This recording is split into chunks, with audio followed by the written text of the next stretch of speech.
David's come to Salisbury, where he's meeting historian Julie Anderson. Hello, Julie. Hello, David. Lovely to meet you. Lovely to meet you. So we're in Salisbury. What is this building? This building is the general infirmary where people came for all of their operations and surgeries. So I know that my great-great-grandfather, William Haynes, was blind and he was from Salisbury, so he has a connection to this place. He certainly has. Let me show you. Okay.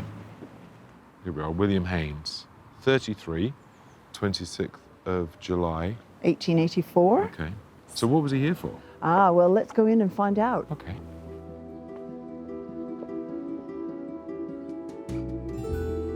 We are here in the original stairwell, as it would have been when your great-great-grandfather was a patient here. His records tell us what he was in the hospital for. I can't read that, sorry. So he was in here for a posterior polar cataract. Now, as we know, a cataract is a clouding of the lens. And that's at the back of his eye then, is it? Correct. I'm just going to show you the kind of surgery that he might have had. You can see that this would have been a cut in the eye, in the cornea, and then the cataract would have been taken out. This is new and sort of cutting-edge surgery. Do we know if this operation went wrong and he became blind as a result? It was highly likely he would have become blind as a result of the cataract surgery. But I do actually have an image of your great-great-grandfather. You have a picture of him? I have, indeed. My goodness me. He's very smartly dressed, isn't he? He's quite a sort of jaunty character with his bowler hat tucked back.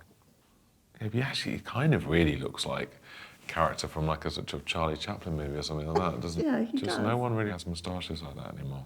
No, they are quite a magnificent Victorian Maybe I could fashion. I could bring them back. You should. I'm sure you look very fetching with one. Thank you very much. You too. But you can see here, his left eye has been removed, isn't it? Yes, enucleation, which was a procedure that removed the eyeball but left the eyelashes, was often a complication of when surgery didn't go exactly as planned. What would life have been like for my great-great-grandfather, William Haynes, in 1884? Well, I have something else to show you. So this is the Salisbury Times and South Wiltshire Gazette, Saturday, October the 25th, 1884, so very soon after he came out of hospital. That's right. The headline is A Grandfather's Liability. Great title for a Victorian novel. William Lucas was summoned to show cause why he could not contribute towards the support of his daughter, Julia Haynes, and her 6 children ranging in ages from 10 years to 3 months. Who is Julia Haynes? Julia Haynes is your great-great-grandmother. Right, so his wife? William's wife, yes. Right, okay. It says here, Mr. Lucas himself was well known in Salisbury. So who is Mr. Lucas? Mr. Lucas is your great-great-great-grandfather. So it's Julia's father. Exactly. So they're trying to work out whether he should stump up the money for the family. Yes, he's quite mean with his money. Mr. Lucas had the misfortune to have a daughter who married a man who, according to him, was able to work, but whose sight was certainly affected, though not to such an extent that he could not do something towards maintaining his family. Seems like quite a lot of conflict between father and son-in-law. Exactly, and it's a real shame. It's quite a sad case. Well, doesn't show my family in particularly good light, but there you go. So do we know what happened to my great-great-grandfather William Haynes after this case? Well, yes, I have something more on William Haynes. So what is this? This is the census from 1891. William J. Haynes. Oh, he's a musician. Ah. That's rather lovely, isn't it? He must have become a musician, right? Exactly, and you might want to know where this is from. Portsmouth. So he's a blind musician from Portsmouth. He's like the perfect Britain's Got Talent contestant. He would win hands down. Well, Portsmouth, I guess that is my next port of call, and it is actually a port. It is indeed. See what I did there? That was well done. Thank you. I'm impressed. David's discovered that his great-great-grandfather, William Haynes, was a blind musician who was married to Julia Haynes, and that, along with 6 of their children, including David's great-grandfather Alfred Walter Haynes, they were living in Portsmouth.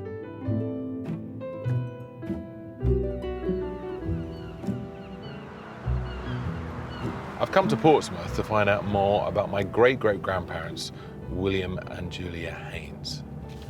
Sounds like life was really tough for them, what with him being blind and them having 6 children. I'm interested to know that my great-great-grandfather was a musician, so maybe he was an entertainer, like me, if I can be classified as an entertainer, and not just an annoyance. David's meeting historian Tony Liddington. Hi, Tony. Who's been looking into William Haynes's career as a musician. What a beautiful day to be in Portsmouth. Isn't it gorgeous? Now, I know that my great-great-grandfather, William Haynes, was here in 1891. He was a musician. Was he also an entertainer? An entertainer, yes, and a musician of sorts. I'm very intrigued at what you've got under there. This is a barrel organ. Yes. And he played this on the streets and in the docks here in Portsmouth. He might also, like lots of barrel organists, he might have had a little monkey with him. A real monkey or a puppet monkey? He would have been a real monkey in those days, but not allowed them now. But then you turn the handle and music comes out, and there you are. So there, he'd play that to attract people along, and he might shout to them, roll up, come and see the barrel organ and see the monkey play. And they would carry on doing that, and maybe even singing along to the tune. People were entertained by this? Well, absolutely, aren't you? Jolly tars are our men, we always are ready. Steady, boys, steady. We'll fight and we'll conquer again and again. So there you go. I love the lyrics. Have a little go. Well, it looks very difficult, but I will have a go. Roll up, everybody. Come and see my magnificent organ and meet my little monkey. Yes. I don't think you go very far on Britain's Got Talent just doing that. And... Oh, there was me hoping. So in this era, would people have taken pity on him because he was blind? Yes, I think so. I think it's an age where people had a concern for social welfare, but there wasn't any kind of government scheme to provide for it.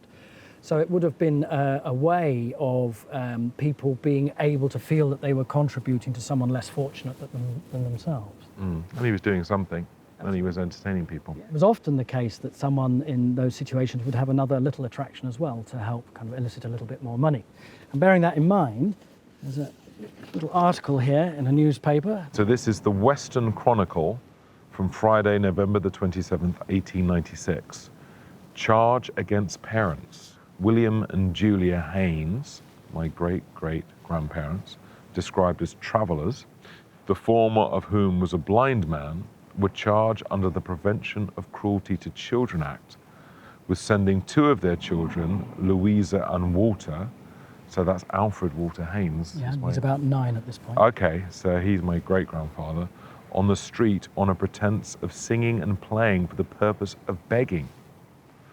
And so in Victorian times, you think of children doing lots of jobs, but by this point, 1896, it's become against the law to allow children to beg. That's right. I mean, for years, children have been used for all sorts of activities that increasingly during the 19th century were frowned upon, and people were concerned for the welfare of children. And one of those is the idea of begging, and that one shouldn't use children for that purpose. It's an incredible life, isn't it? I mean, totally hand to mouth, and the fact that they're described as travellers. Yeah, so they are itinerant performers. They're people travelling from place to place. And it's also interesting because Alfred Walter Haynes, my great-grandfather, went on to run a fairground. So it's quite interesting, so from such a young age, he was sort of around a sort of sense of, well, travelling, number one, and also entertainment as well. Yeah. So it was obviously something, it was in his mindset. Well, you might like to have a little look here. So this is the census of England and Wales, 1911. So William Haynes, he's now a travelling showman. That's fantastic. So he went from being an organ grinder to being a travelling showman. And then I can see the postal address, Manley's Yard, Battersea, London. So they've moved on. Absolutely. They've moved on, and now you can move on. Follow them on their journey up to London. Oh, we've only just got to know each other.